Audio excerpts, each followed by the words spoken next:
good evening. Tulog na yung aming bata.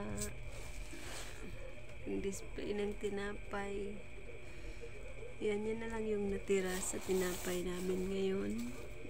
For today. Loloy guys, nagbibilang sa kita namin. Naka-shout na kasi binili na rin ng ingredients. Yan yung natira. Yung akong ice candy kay nakakuha naman ko 100. Kaya ba ito kung kuha udagan na 170 may siguro to. There's another 50. Nakuha na ako akong puhunan sa ice candy. Yan na pa nahabili na yan. Yung tira sa ice candy. Diba? Oh. Ilan na lang mga nasa mga 20 plus. Kadaghan na daig nahalin ani. 5. Mga 20 niya. Mga 30 siguro. Half day po dag nahalin. Kay 70 man na. Tapos yan na lang yung natira. Labas muna natin tong isda. Kay ulam namin para bukas.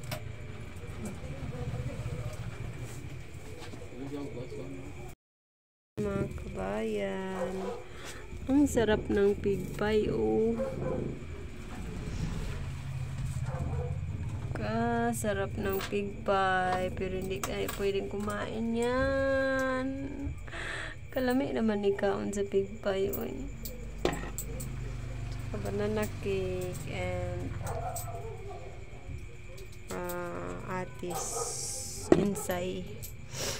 Mamayang madaling araw ay magluto na naman si Loloy.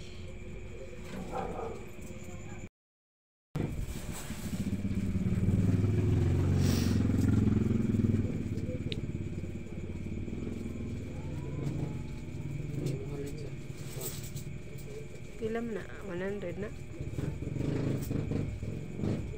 Ano yung anak mo sa pa mang kabalik? Nagtanaw TV. Ano ito yung klase ugma? Masila klase? Oo. 100 niya.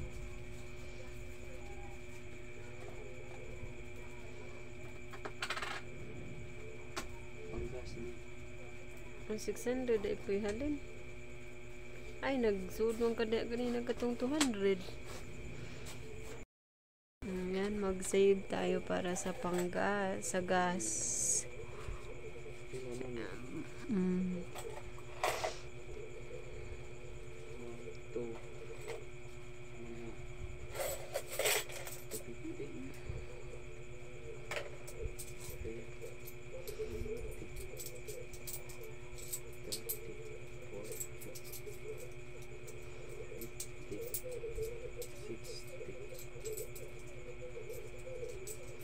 Diyan mga nagkuhag-kuhan ganina de, bayad sa isda de. Ikaw nagbayad? Ay, o, di ko nagkuha. Nagkuha na day ako diha sa kuan. Pambayad sa isda ganina.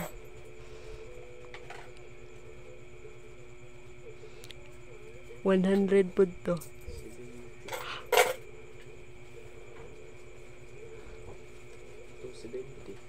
70 na ang gas na nagbutang na ka.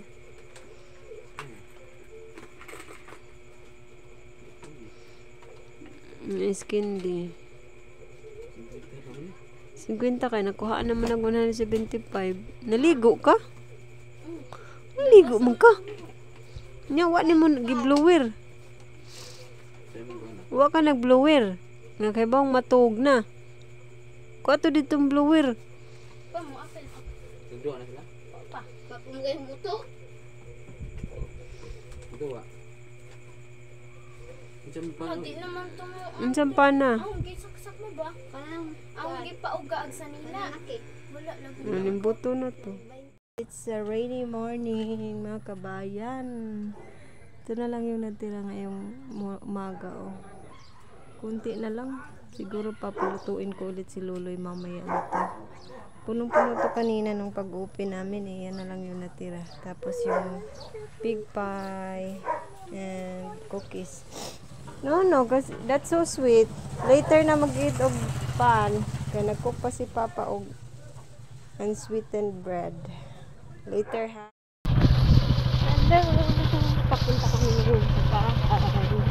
Dito sa Tuburan. Check namin kung ano ng forma. Tag-linggo rin akong hindi nakauwi dito. Si Loloy kasi paano pa mga after 2 days or 3 days umuwi siya para pakainin yung mga manok. Ako isang linggo ako hindi nakauwi. Musta na kaya yung bahay? Marami ng ibon na yung tumira sa bahay namin. Marami ng mga Tagalog sa ipot ng ibon doon sa sahig. Sobrang dami kasi mga ibon na nakatira na doon. Ayan, pansin nyo ang daming puti-puti, mga ipot ng ibon.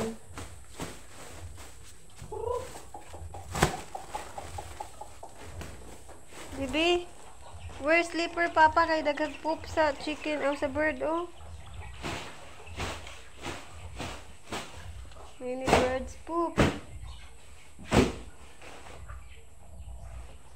Daghan naman din natong labhonon dani di. Ayan mga kabayan. Winalisan ko na lang muna yung bahay. Bukas ako maglilinis dahil langanin na kami sa oras at pupunta pa kami ng palengke dahil mamimili kami ng ingredients. Sobrang ang daming nilinisin sa bahay.